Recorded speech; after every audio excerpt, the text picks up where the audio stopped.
Assalamu alaikum wa rahmatullahi wa barakatuh, and welcome back to online classes of Iqra Hufaz Boys Secondary Schools and Colleges, our project of Iqra Education System. My dear brothers, in the last video lectures, we have already covered some topics of translation. This is part 5 in the series of translation. We have already discussed types and kinds of sentence. Then I explained and exemplified you simple sentences and then compound sentences. Today in this video lecture, we are going to discuss passive sentences. Let's take a review of active and passive voice first. As you know, active and passive sentences have a certain formula. The formula is written before you on the board here. For the active sentence, subject comes first, then verb comes, then comes object, and if there is any additional information, we use it in the end of the sentence. While converting that sentence into passive voice, we bring the object at the beginning. Although this is not an object, we are calling it object here. It becomes subject of the passive sentence. But for your understanding, I have written here the object of the active sentence comes at the beginning of the passive sentence. Then we use verb, and then we use by as an agent, and after by we use subject of the active voice as the object of the passive voice. But here I have written subject as it is for your understanding. And then as there is some information given in the end of the sentence in active sentence, we use that additional information as it is in the end of the sentence in passive voice too. I have also explained to you the rules of passive voice. There are 5 rules of passive voice. First of all, we do parsing. What is parsing? I have already explained you in a separate individual lecture on the voices. Probably that was lecture number either 4 or 5. I don't exactly remember. But if you go back, you will retrieve it in your list of videos of this series. So the parsing means identifying subject, verb and object in a sentence, which means subject, doer of action, and object, receiver of action. When you identify subject, verb and object, all these 3 elements of sentence individually, then you can do the second rule. You can apply the second rule on that sentence, that is cross technique, which means bringing subject at the position of object in the passive voice and bringing active object at the position of passive subject. So this is called cross technique. We have already in detail discussed this thing in the previous lectures. Then rule number 3, we use auxiliary verb. I gave you the auxiliary verb of every tense, that we use some certain auxiliary verbs in passive voice which are different from the auxiliary verb of the active voice. Then rule number 4, we always use past participle form of main verb, which means third form of main verb. Then rule number 5, we use by as an agent before object of the passive voice, which means the doer. Then I told you the 4 reasons that why we use passive voice. Reason number 1, when doer is understood, doer of action is understood. For example, when we say people eat mango in summer season, it is understood people eat mango. So we won't be using active voice for that. We use passive sentence. Mangoes are eaten in summer season. Then reason number 2, when the doer of action is unimportant.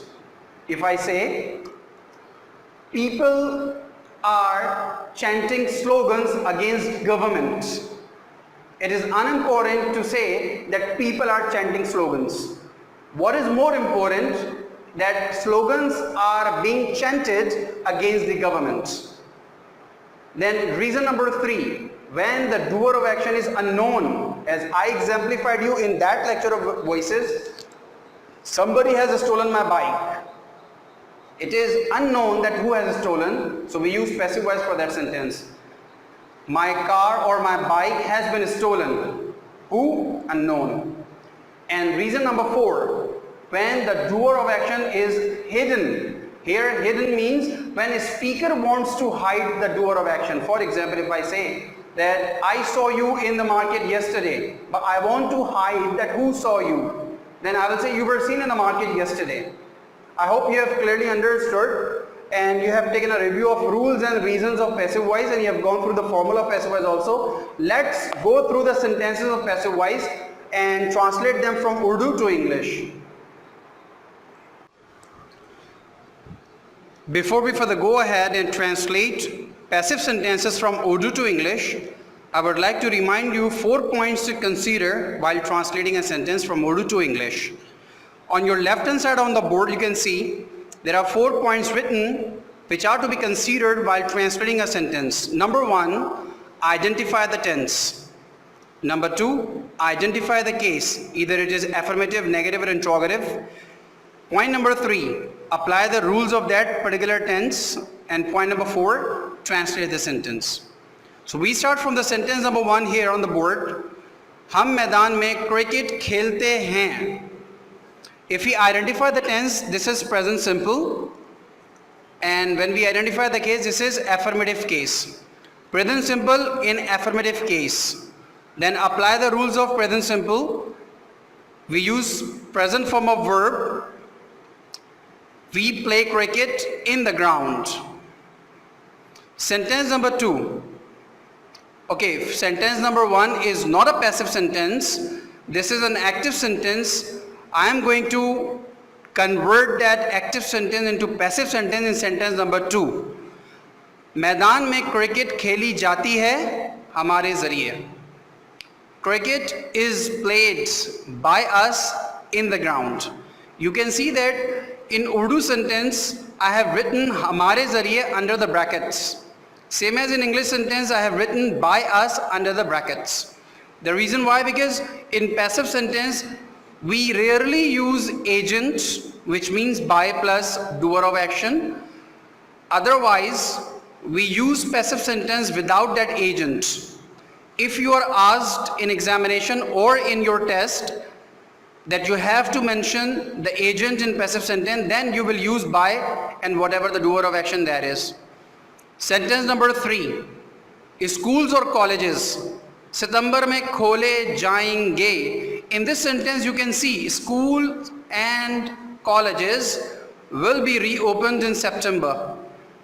Urdu के जुमले में देखें आप अगर तो school और colleges सितंबर में खोले जाएंगे. इसमें डूअर ऑफ एक्शन मेंशन नहीं है कि कौन खोलेगा. ऑब्वियसली अंडरस्टूड है कि गवर्नमेंट स्कूल्स और कॉलेजेस सितंबर में खोलेगी, तो हमने इसको पैसिव के सेंटेंस में यूज़ किया है उर्दू में भी कि स्कूल्स और कॉलेजेस सितंबर में खोले जाएंगे. In English schools and colleges will be reopened in September. You can identify a passive sentence with the help of the subject given in the sentence. यहाँ जुमले में subject दिया हुआ है schools और colleges. अब आप देख सकते हैं कि इस जुमले में schools और colleges कोई काम अंजाम नहीं दे रहे हैं. स्कूल और कॉलेजेस डूअर ऑफ एक्शन नहीं है बल्कि रिसीवर ऑफ एक्शन है. खोलने का अमल स्कूल्स और कॉलेजेस पर होगा. जब रिसीवर ऑफ एक्शन जुमले का सब्जेक्ट बन जाए तो ला महाला वो सेंटेंस पैसिव का होता है. Sentence number 4. हमें ऑनलाइन क्लासेस के ज़रिए पढ़ाया जा रहा है. यहाँ पर इस सेंटेंस में सब्जेक्ट क्या दिया हुआ है बेटे? जी, हमें यहाँ पर सब्जेक्ट है, लेकिन ये जो सब्जेक्ट है ये डूअर नहीं है. अगर सब्जेक्ट डूअर होता है तो सेंटेंस एक्टिव सेंटेंस होता है. अगर सब्जेक्ट रिसीवर ऑफ एक्शन होता है तो ला महाला जुमला पैसिव सेंटेंस का होता है. हमें ऑनलाइन क्लासेस के ज़रिए पढ़ाया जा रहा है. हम पर काम हो रहा है पढ़ाने का. पढ़ाया जा रहा है हमें, तो ये पैसिव सेंटेंस हो गया. और टेंस आइडेंटिफाई करिए कौन सा है. हमें ऑनलाइन क्लासेस के ज़रिए पढ़ाया जा रहा है. And a continued action in the present. So whenever there is a continued action in the present, that is called present continuous. So this is present continuous sentence. अब जब हम रूल अप्लाई करते हैं तो प्रेजेंट कंटिन्यूअस के passive sentence में हमें पता है we use is being, am being और are being as auxiliary verbs and we always use past participle form of main verb. Main verb क्या है? पढ़ाना. टीच, उसकी पास्ट पार्टिसिपल फॉर्म है taught. So we are being taught through online classes. हमें online classes जरिए पढ़ाया जा रहा है. सेंटेंस नंबर 5, सड़क की मरम्मत की जा चुकी है. You can identify this sentence. सड़क की मरम्मत की जा चुकी है. सड़क यहाँ पर सब्जेक्ट है और ये सड़क कोई एक्शन परफॉर्म नहीं कर रही, यानी कि सब्जेक्ट डूअर ऑफ एक्शन नहीं है बल्कि सब्जेक्ट पर काम हो रहा है, रिसीवर ऑफ एक्शन है. सड़क की मरम्मत की जा चुकी है तो मरम्मत करने का काम सड़क पर हुआ है, सब्जेक्ट पर हुआ है. जब सब्जेक्ट रिसीवर ऑफ एक्शन है तो लामहला सेंटेंस क्या होगा? पैसिव वॉइस होगा. Very good, excellent. सड़क की मरम्मत की जा चुकी है. Second thing, identify the tense. सड़क की मरम्मत की जा चुकी है. What tense is this? सड़क की मरम्मत की जा चुकी है. Yes, a complete action in the present.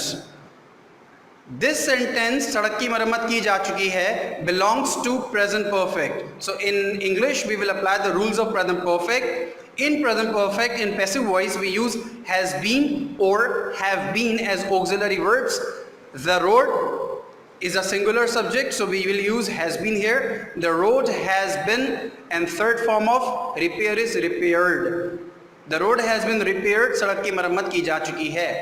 Sentence number 6, लोगों को बुनियादी सहूलियात मुहैया की जानी चाहिए. You can see here, लोगों को, लोग यहाँ पर सब्जेक्ट है, लोग काम नहीं कर रहे, लोगों को मुहैया की जानी है, लोगों पर काम हो रहा है. बुनियादी सहूलत लोगों को मुहैया की जानी चाहिए, तो लोग यहाँ पर subject as receiver of action है. This is a sentence of passive voice. Identify the tense. मुहैया की जानी चाहिए. Does this sentence belong to any one of these 12 tenses we have studied? Yes, it doesn't belong to tenses, it belongs to modal auxiliary verbs.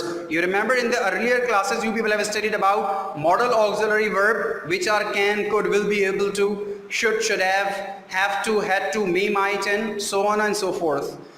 This sentence belongs to should as modal auxiliary verb. मुहैया की जानी चाहिए. People should be provided basic facilities. The passive sentence is this. People should be provided basic facilities. My dear students, as I recommended you in lecture number 2 in the series of translation, that you people have to do this work either in your rough register or in your fair register, but I recommended you to do it in your fair register so that you can retrieve this work in time of need when you want to go through the sentences, you want to review the passive sentences, or you want to review the translation at the time of examination preparation. So if you do it in your fair register, you will do it in your grammar section of your register, and you will complete your work, the previous work and this work also. We will meet again as we have discussed tenses, simple and compound and complex sentences. We have discussed passive sentences today. And now we will discuss conditional sentences in the next lecture. Till then, take very good care of yourselves. Wait for my lecture to upload. Assalamu alaikum wa rahmatullahi wa barakatuh.